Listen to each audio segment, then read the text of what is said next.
తెలుగు వారికి తాజా సమాచారం అందించడానికి తొలి అడుగు వేస్తున్న న్యూస్ వన్ తెలుగు ఛానల్ కు స్వాగతం. గోవింద నామ స్మరణతో నిండిన బేటారాయ స్వామి ఆలయం.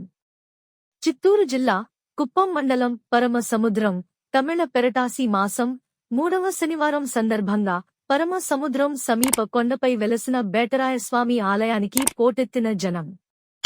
బేటరాయ స్వామి వారిని దర్శించుకోవడానికి కుప్పం ప్రాంతం ప్రజలే కాకుండా సరిహద్దు ప్రాంతాలైన తమిళనాడు, కర్ణాటక నుండి ప్రతి సంవత్సరం భారీ సంఖ్యలో భక్తులు రావడం జరుగుతుంది. ఈ సందర్భంగా టీటీడీ డైరెక్టర్ శాంతారాం మరియు ఆలయ ప్రధాన అర్చకులు ప్రతాప్ సింహ మాట్లాడుతూ, ప్రతి సంవత్సరం బేటరాయ స్వామి కొండ దిగువన టీటీడీ ఆధ్వర్యంలో శ్రీ వెంకటేశ్వర స్వామి కళ్యాణాన్ని అంగరంగ వైభవంగా నిర్వహించడం జరుగుతుందని తెలిపారు. టీటీడీ వేద పండితుల మంత్రోచ్చారణల మధ్య స్వామి అమ్మవార్లకు ప్రత్యేక పూజలు నిర్వహించిన అనంతరం కమనీయంగా కళ్యాణ మహోత్సవాన్ని జరిపించారు. స్వామివారి కళ్యాణాన్ని చూడటానికి వేల సంఖ్యలో భక్తులు తరలివచ్చారు. భక్తులకు అన్నదాన కార్యక్రమం చేశారు. ప్రభుత్వ whip Kancharla Srikanth, RTC vice chairman Muniratnam, TTD board member Shantaram మరియు భారీ సంఖ్యలో భక్తులు కళ్యాణ మహోత్సవంలో పాల్గొన్నారు.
శ్రీనివాసుడు పరస్పరం దండలు మార్చుకున్నారు.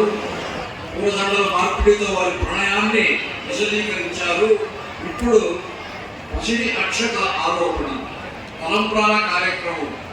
ఆనాడు లక్ష్మీనారాయణ వివాహము, దేవదేవుని కళ్యాణాలు జరుగుతూ ఉంటే అష్టదిక్పాలకులు వాళ్ళంతా కూడా సమర్థికంగా ఆ తలంబ్రాల కార్యక్రమంలో పాల్గొంటారు. అటువంటి తలంబ్రాల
శ్రీనివాస కళ్యాణం జరిగింది.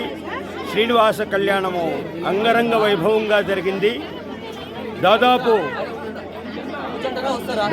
10,000 మంది కూర్చొని దీన్ని వీక్షించారు. అది చూస్తుంటే ఈరోజు చాలా ఆనందంగా ఉంది. అదే రీతిగానే తెల్లవారి 6 గంటల నుండి కంటిన్యూగా బేటరాయి స్వామి కొండ మీద క్యూ కంటిన్యూ అవుతూ ఉంది. దాదాపు 30-40 వేల మంది ప్రజలు ఇక్కడ స్వామిని దర్శనం చేసుకున్నారు. కళ్యాణాన్ని కొంతమంది వీక్షించి కొంతమంది వెనుదిరిగారు. అయినా ఈరోజు వెంకటేశ్వర స్వామి కళ్యాణానికి ప్రజలు తండోపతండాలుగా వచ్చి స్వామి యొక్క కృపకు పాత్రలై తమిళనాడు, కర్ణాటక, ఆంధ్ర ప్రజలందరూ కూడా ఇక్కడ విచ్చేసి స్వామి కృపకు పాత్రులై స్వామి యొక్క దర్శనం చేసుకొని తీర్థప్రసాద వినియోగం తీసుకున్నారు. వారందరికీ సదా శ్రీ బేటరాయి స్వామి అనుగ్రహము వచ్చిన భక్తాదులకు, లోకానికి, ప్రజలందరికీ మంచి జరగాలని కోరుకుంటున్నాం. మా న్యూస్ 1 తెలుగు ఛానల్ని సబ్స్క్రైబ్ చేయండి.